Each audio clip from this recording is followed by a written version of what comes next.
Salut, c'est JF.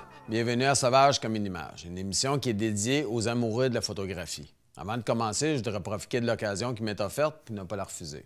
Plus sérieusement, je vais prendre quelques instants pour remercier les gens qui ont pris le temps de me faire parvenir par courriel des mots d'encouragement. Merci beaucoup, c'est très apprécié. Cette semaine et la semaine prochaine, je vais vous parler de l'art de la composition. Je vais tenter de répondre aux questions suivantes. Qu'est-ce qu'on va mettre dans le boîtier?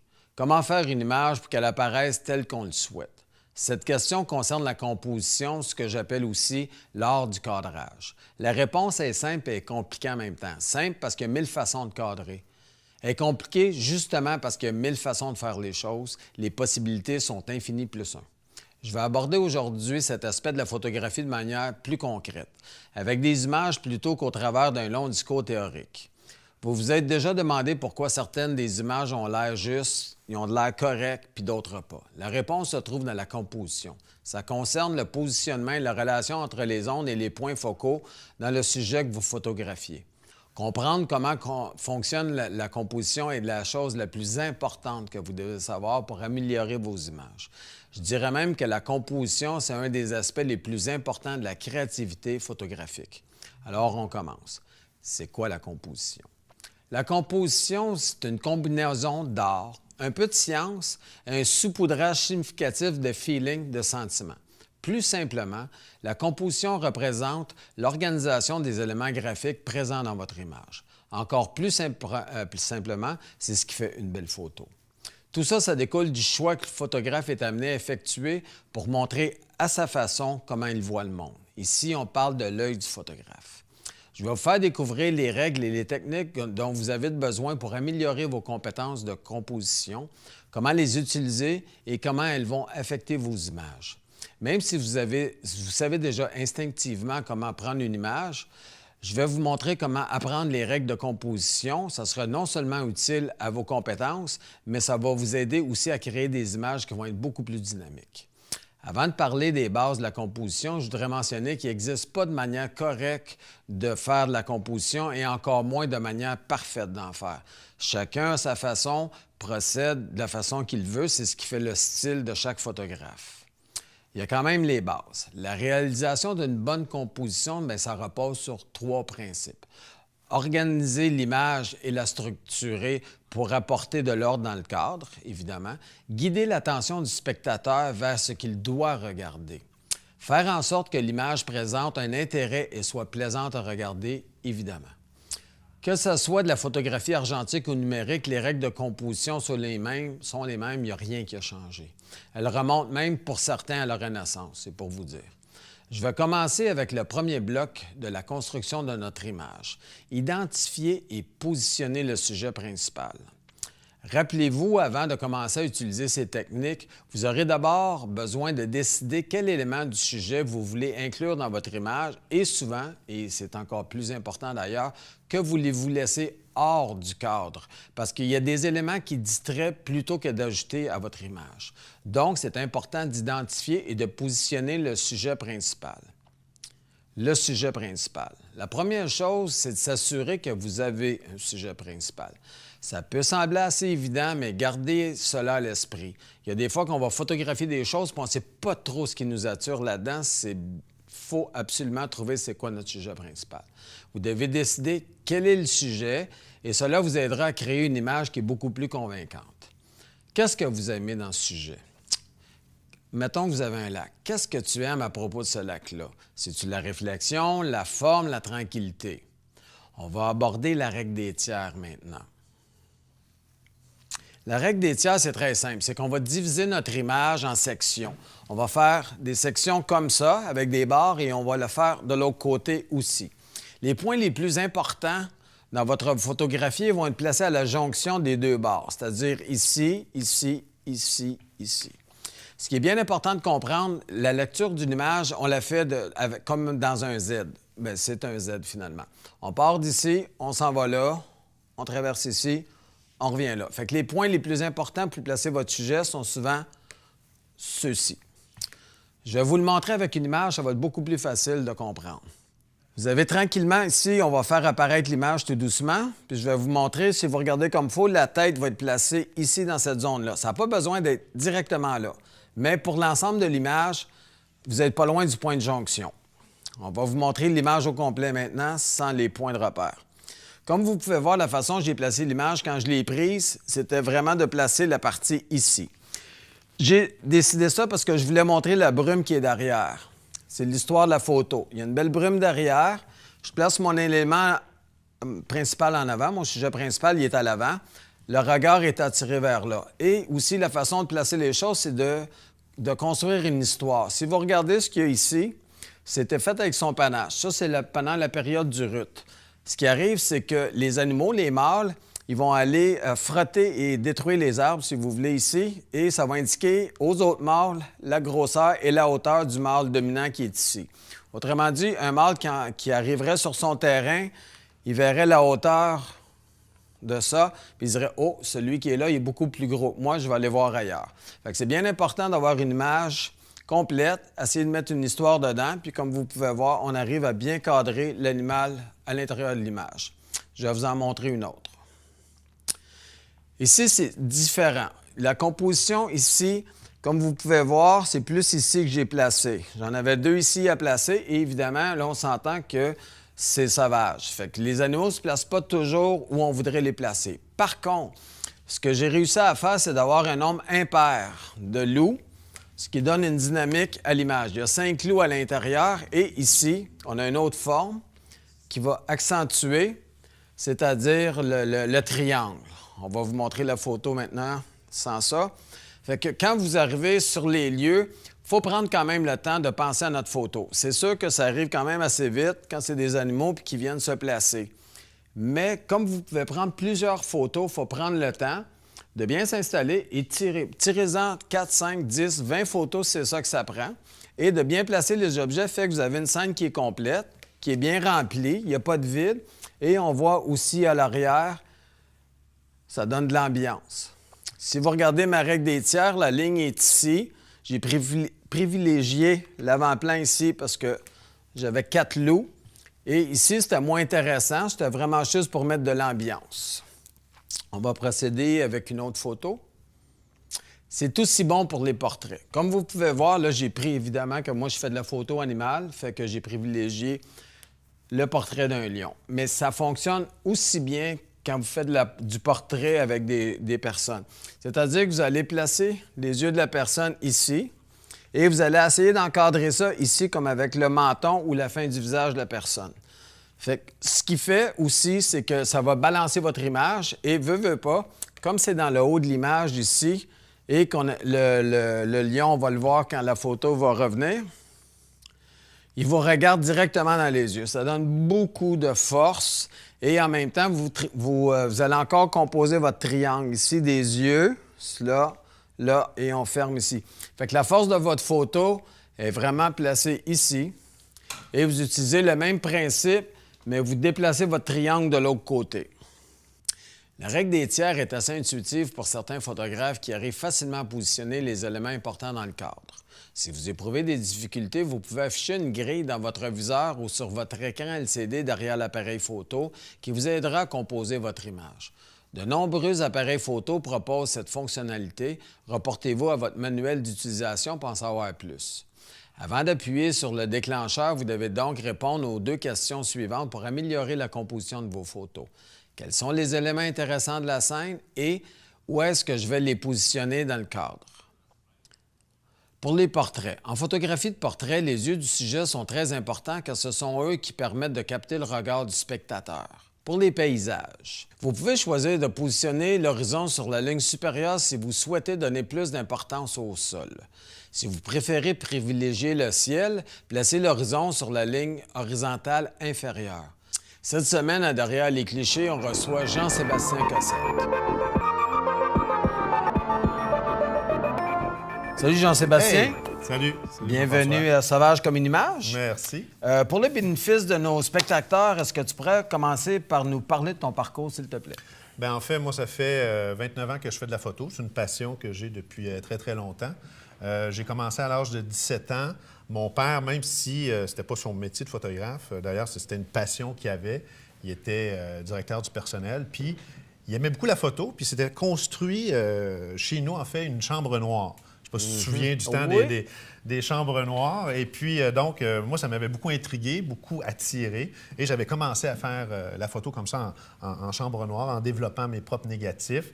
Et donc, en secondaire 5, je me souviens, mes premières assignations, mes premiers pieds en photo, ça a été avec le défilé de mode de secondaire 5. Tout le monde était là. C'était vraiment très intéressant. Donc, j'ai commencé comme ça. À l'université, j'ai continué. Bien, j'ai étudié en communication, communication web, marketing et tout ça, mais je continuais la passion de photo. J'ai été impliqué dans le journal de l'Université Laval. J'étais donc à Québec.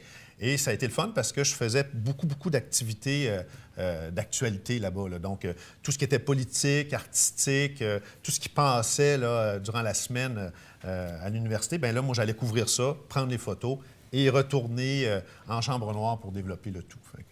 Fait que ça a toujours eu une grande place dans ta vie. Oui, j'ai continué, même avec mon travail régulier, j'ai continué la photo. Je me suis fait ma propre petite business, si on veut, puis donc je continue tout le temps, ouais.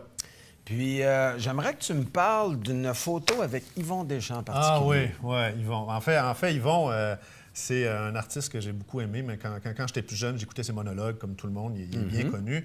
Puis c'était lors d'un mandat que j'avais avec quelqu'un qui fabriquait des lunettes. Et elle voulait utiliser des humoristes, des artistes pour faire un calendrier de lunettes. Et c'était un échange de bons procédés. Mais lui, il ne portait pas de lunettes.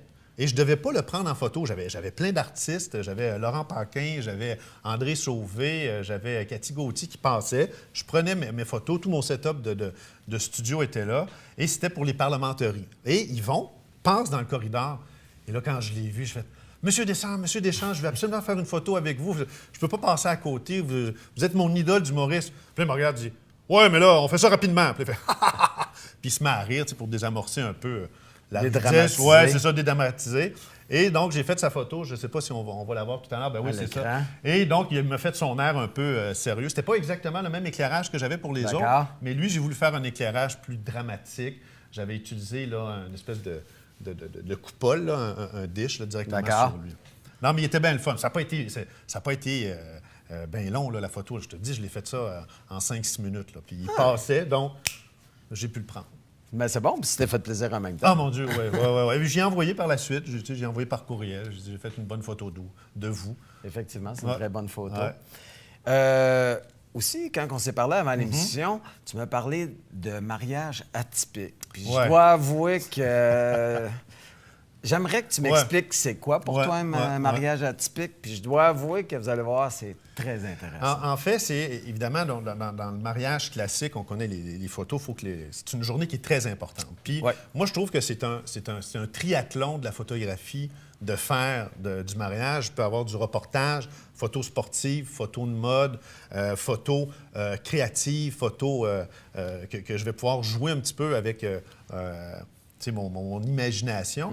Puis mes clients embarquent là-dedans. C'est que c'est ce que je propose aux clients, d'avoir des photos qui vont sortir du lot, des choses qu'on peut se permettre. Puis c'est certain que s'il y a des demandes spéciales, je vais les faire. Mais je ne serai pas du style à faire une photo avec la mariée cachée derrière un mur, pas un mur, mais un arbre ou quoi que ce soit. Donc, je m'amuse à faire des situations. Et quand je vais voir quelque chose d'inusité, bien, je vais dire, allez, on le fait. On va sauter sur l'occasion. Exactement. Mais est-ce que tu me dis, excuse-moi de t'interrompre, mais est-ce que tu fais tes shots classiques avant puis tu t'amuses après ou c'est vraiment comme ça vient? Ça vient vraiment comme ça vient, mais je vais faire quelques classiques, mais jamais trop classiques. T'sais. Je vais vouloir jouer avec eux, les faire danser devant moi, prendre que les pieds en train de danser. Quand ils vont se mettre à rire ensemble, prendre ça en photo. Puis je me souviens que les mariés, parfois, disaient « Bien, moi, c'est un mariage qui est à Montréal. » Et elle dit « Bien là, il n'y a pas de parc à côté de chez moi. » Je dis « Non, amène-moi pas dans un parc. » Puis je dis « Une ruelle, ça peut être magnifique.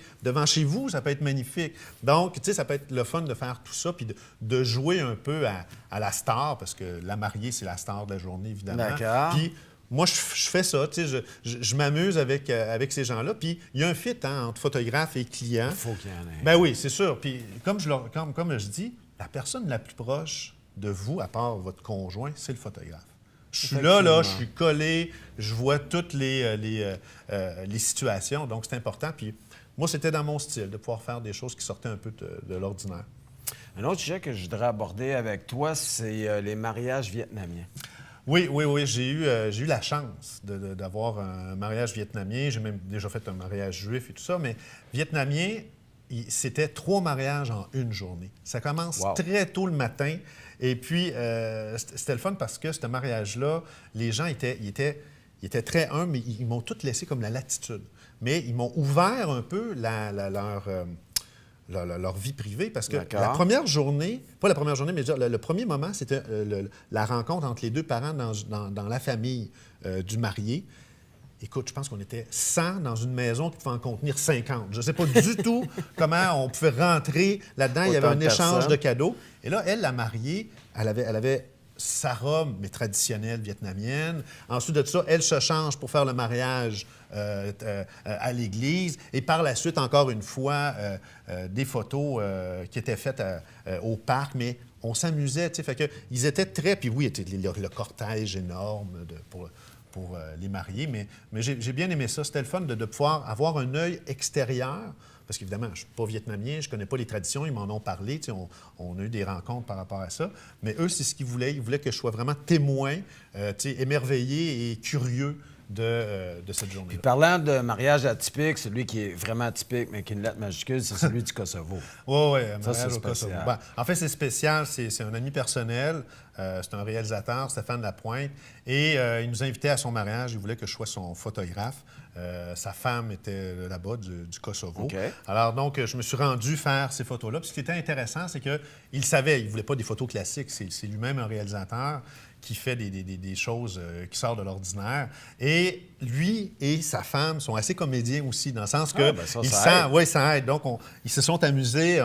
On a simplement marché dans la ville, faire des mises en scène. Je les ai laissés aller. Et c'était intéressant de voir l'interaction des gens qui étaient là, qui nous voyaient. Les locaux. Ben ouais, ça, les locaux, elle, en mariage. Puis en fait c'est une collaboration. Quand je fais les photos, que tu sois avec un sujet, il faut que tu discutes avec, il faut que tu sentes un peu la personnalité de la personne. Et là, à ce moment-là, il y avait un fit qui était super bon avec ce mariage-là, puis Stéphane et Mimosa. Et parce qu'ils étaient prêts à embarquer dans des choses atypiques, des choses... Mais ils t'avaient choisi pour ça. Oui, à la base. C'est sûr.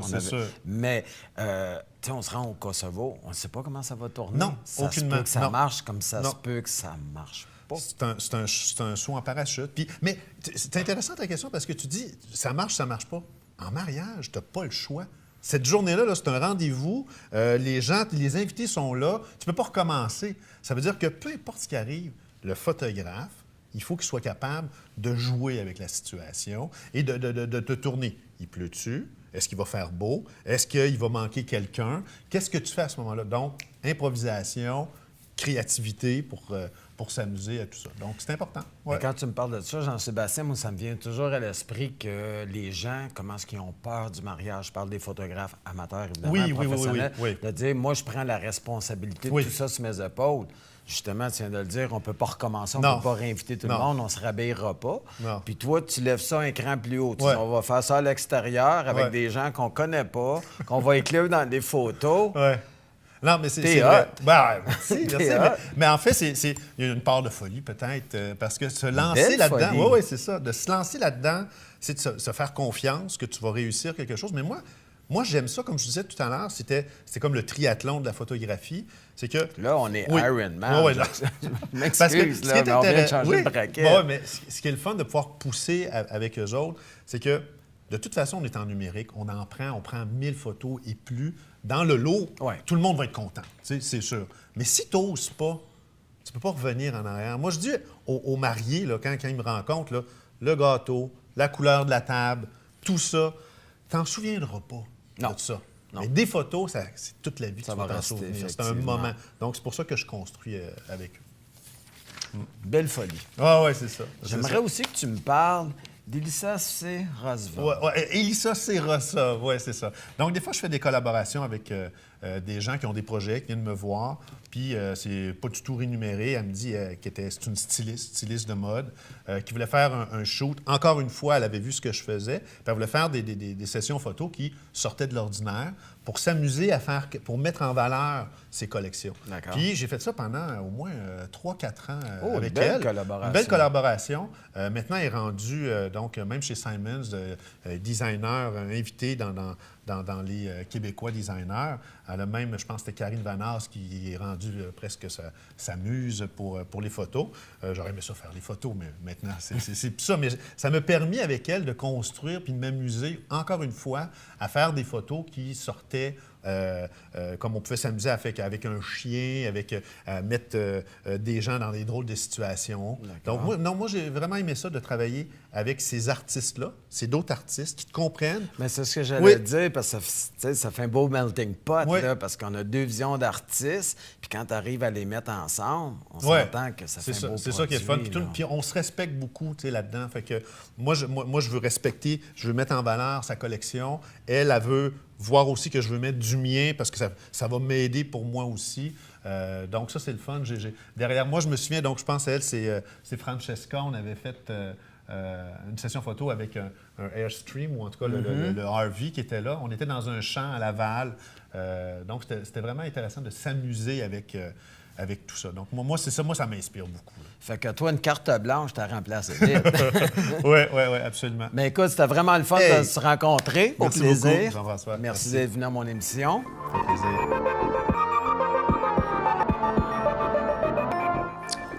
On est rendu à Conseil de pro. Comme je vous disais, c'est une émission qui est en work in progress. Puis cette semaine, j'ai pensé sortir un peu des sentiers battus puis aller contre le courant. La plupart du temps, on vous dit de ne pas copier les autres photographes, de trouver votre propre style puis tout ça. Je vous dirais cette semaine, on va faire ça un peu différemment. Le truc que je veux vous donner, c'est d'aller voir vraiment ce que les autres font, les photographes que vous aimez, que ce soit dans des magazines, que ce soit dans des livres, que ce soit le support que vous voulez sur Internet. On a tellement accès à plusieurs photos, pour poser des millions de photos, que ce serait le fun d'aller voir ce que les autres font et de se poser justement les questions, de regarder où l'artiste, le photographe a placé les choses. Qu'est-ce que vous aimez dans une photo? Prenez-les en note. J'aime la lumière, j'aime le temps, j'aime le sujet. La meilleure façon d'avancer en photo, c'est quand même de regarder ce que les autres font. Il faut quand même apprécier aussi ce que l'art fait. Si vous allez, vous regardez des peintures, vous regardez la lumière, la façon qu'ils placent les personnages, la façon qu'ils font des scènes, la façon qu'ils vont distribuer les sujets dans le cadre, on n'invente rien. Tout ce qui a été fait, déjà, vous allez le refaire. Par contre, ce que vous allez apprendre, c'est de le refaire à votre façon. À chaque fois que vous allez trouver des choses intéressantes dans une photo, gardez-la. Mettez-la dans un fichier quelconque. Comme ça, vous pouvez vous y référer de temps en temps. Et vous prenez des notes. Moi, j'aime ça, et vous allez pouvoir l'inclure dans vos photos graduellement. Des fois, c'est des choses qui ne vous conviendront pas. Mais essayez aussi de faire des photos à différents temps de la journée. Comme ça, vous allez jouer avec vos lumières. Des fois, le sujet que vous allez choisir, il est plus beau le matin, il peut être mieux le soir aussi. Fait que la meilleure façon d'avancer, c'est justement d'aller voir ce que les autres font, de prendre des notes et de vous demander qu'est-ce que j'aime dans cette photo-là. Qu'est-ce que je regarde? Pourquoi je regarde là? C'est quoi la technique qui semble utiliser l'artiste qui a fait cette photo-là? C'est très important parce que vous allez apprendre beaucoup en vous collant sur les photos des autres. Ça, c'est la première des choses que je peux vous dire. Aussi, comme je vous disais, regardez la peinture. Les grands maîtres de peinture nous ont appris beaucoup sur la lumière. Si vous regardez la façon qu'ils projettent leurs ombres, c'est très important, les ombres. La plupart du temps, les gens, ils ne pensent pas à ça. C'est ce qui donne le relief, c'est ce qui va donner de la texture, c'est ce qui va donner de la force à votre photographie. Fait que si vous allez en fin de semaine dans une bibliothèque ou n'importe quoi, référez-vous aux grands livres d'art. La façon aussi qu'ils utilisent des couleurs. La palette des couleurs est très importante aussi en photographie et vous pouvez vous y référer parce qu'on s'entend que ceux qui peignaient dans le temps, Ils choisissaient leurs couleurs, que ce soit ceux qui allaient dans le pastel ou dans des couleurs plus éclatantes, et il y a un agencement de couleurs qu'il faut faire. C'est sûr que quand on fait de la photo animalière ou de la photo à l'extérieur, c'est un petit peu plus compliqué d'agencer tout ça, mais ça se fait quand même. Quand vous faites des photos à l'intérieur, si vous faites des natures mortes ou des choses du genre, bien là, vous pouvez y aller avec une palette de couleurs puis vous inspirer des grands peintres.